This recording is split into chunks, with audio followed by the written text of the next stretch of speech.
másfél éve vívom.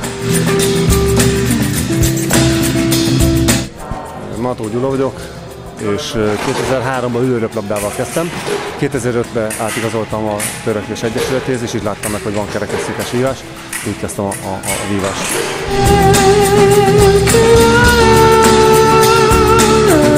Osváth Richárd vagyok. 10 éve vívtam az épek közt.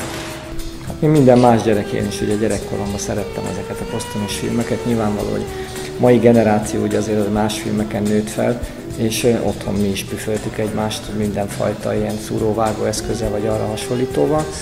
És ez volt az első sportág gyakorlatilag, amit kipróbáltam. Itt a Törekvésbe kezdtem, a rehabilitációs központban Szekeres Pállal találkoztam, volt egy ilyen paralimpiai díjátadó, és ott megadta az edzője számát, Belicei Sándor telefonszámát, hogy ő a legjobb edző a szakmában, és így kerültem ide.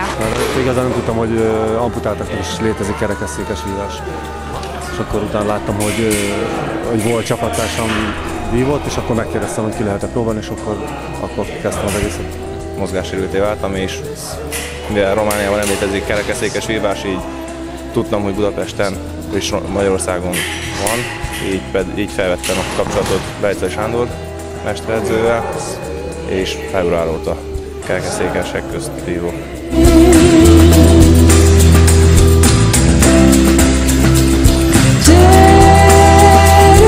1991-ben március 21-én a válogatott elutazott Bomba egy világkupa versenyre, és hazafele jövet karamboloztak a gyerekek.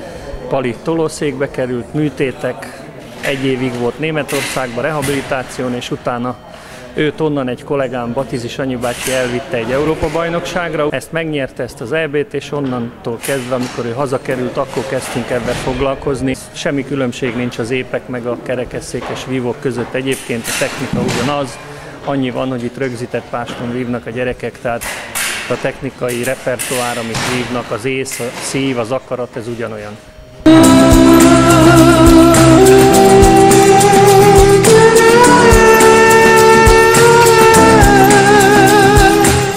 Ugye azért a balesetben a legfőbb trauma nem az, hogy az ember éppen a sporttal hogyan éli át ezt a helyzetet. Nyilvánvaló, hogy így utólag mondva persze sokat segített az, hogy én válogatott sportoló voltam. Tehát az emberre történik egy ilyen baleset, mint ami velem, akkor teljesen függetlenül attól, hogy honnan jön, meg milyen körülmények közül úgy éli meg, hogy ez vége van az életének. Aztán, hogy nekem ebben nagyon nagy bajban volt annyi szerencsém, hogy azt, amit én befektettem a vívásba, energiát, munkát, hogy az ki tudott jönni, az persze nagyon sok dologtól függött. Nyilvánvaló, hogy az egyik az volt, hogy volt az épsportnak parasport párja. Tehát ilyen értelemben az átmenet nem volt olyan nagyon nehéz. Azt mondom, hogy az életemben volt egy nagy törés, de a sportoló életemben nem.